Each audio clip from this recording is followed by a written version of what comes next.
Good morning, happy Monday all. Hope you've had a good week and a good weekend. So to start your week off this week with something positive and proactive that we can do, I'm going to change slightly what I was going to do, which was going to be looking at habits and setting up our environment for them. And I'm actually going to move it over to emotions, how we deal with them and how we can make them work better for us. The reason for this is because we are kind of coming into a bit of a transition time again in lockdown. A few of us might be feeling quite unsettled again. There might be negative emotions coming up. So it's a really good opportunity to explore this a little bit more and to start putting some mechanisms in place to help us deal with them and to help them work for us. So we're going to have a look at two aspects of emotions today. And the exercises I'm going to give you and what I'm going to talk about, you can either do one or the other or both. Okay, so they stand independently, but you can do both. The first thing we're going to do is look at negative emotions as action triggers. So they're there for a reason. They are there to get us to do something. Language is going to tie both of the things that I'm going to talk about together today. So I'm going to start with a little bit of talk about language and the English language. How our brain works, how we process emotions, how we think, our actions are directly impacted on the language that we use in our brains, the English language in general, and how much of that we use and how we use it. So the English language has got up to 750,000 words, and guess how much we use on a regular basis?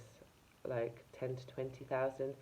So firstly, we use a fraction of the words that are already out there, which is great because actually if we expand our vocabulary, we can make our thoughts, actions, emotions work for us better. So there's loads of space for opportunity there. In terms of emotions, there are about, well, Tony Robbins says there's about 3,000 words to describe emotions. 2,000 for our negative or action trigger emotions, and 1,000 for positive. And I can go into why that is at a different time. But out of those 3,000 emotions, words, how many do you use on a regular basis? For most of us, it's going to be well less than 30. For some of us, maybe with really limited emotional vocabulary, it might even be less than 15 to 10.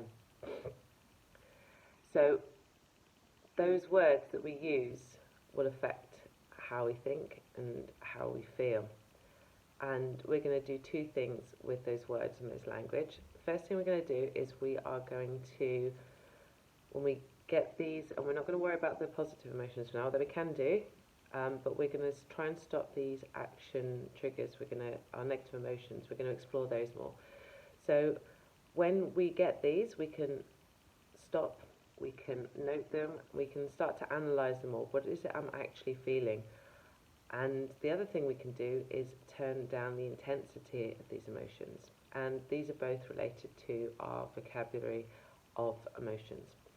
So for that first one, for the noting, you're going to get a trigger. It's going to trigger an action signal in you.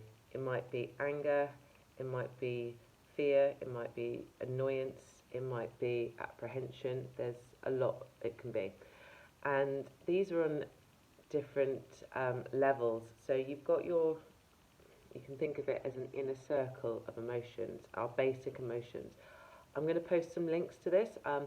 There's quite a few different variations on what the basic emotions are. Some people just say it's joy, fear, sad and or anger and disgust.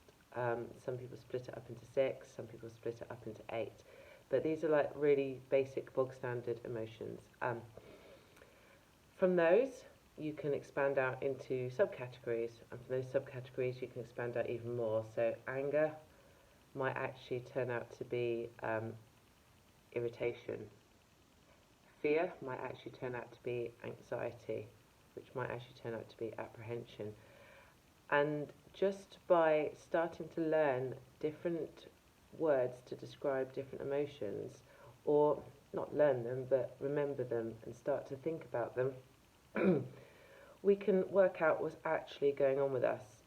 So the first thing that we're going to do is when we get this action signal, this emotion, we're going to sit down, we're going to get our little guide out that I'm going to put as an attachment to here on Facebook, and you're going to explore your emotion, okay? So you're not going to deny it, you're going to feel it. Don't try and push it away, don't try and think, oh, I shouldn't be feeling this, and don't sit and massively wallow in it either for the time being. Think, okay, just be curious about it, explore it. What is this actual emotion? Oh, okay, it's this. What's that telling me? Oh, well, I thought I was angry, but actually I'm this, and that's much more relevant to my situation right now. Oh, okay, I can kind of do something with this. Excuse me for a second. So that's your first task. The second task we're going to do is turn down the intensity of the emotion, and this works obviously really well for these very strong negative emotions, these strong action triggers. So what you're going to do is, if you're conditioned, if you usually feel just anger, just rage at something, if that's your go-to emotion, I want you to dial that back a bit. So I want you to have, for your go-to action signals, your go-to negative emotions, I want you to have a little cheat list of emotions you can step back to. So you're stuck in traffic, someone cuts you up, I'm raging. Okay, well actually that's probably not particularly appropriate because there's nothing you can do right now firstly, but let's scale it back. Are you raging? No, I'm really annoyed. Okay, are you really annoyed? Well, I'm just a bit perturbed. And if you start switching that in your head when something like that happens, instead of going like I'm raging to I'm perturbed, like if you even say it to yourself now, automatically you're like, okay, that's okay. You know, someone brushes past you in the street, a friend ignores you, and instead of being like in depths of despair, you could be like, oh, I'm a little bit, I don't know, slightly disappointed in them, or I'm worried about them. You know, you can start to change the language that you use. And this tool will work better at different times, so it's one that I recommend that you kind of plan for. There's something in your week that's going to happen, the kids bother you, work's stressing you out, something is probably going to happen that you can anticipate this week.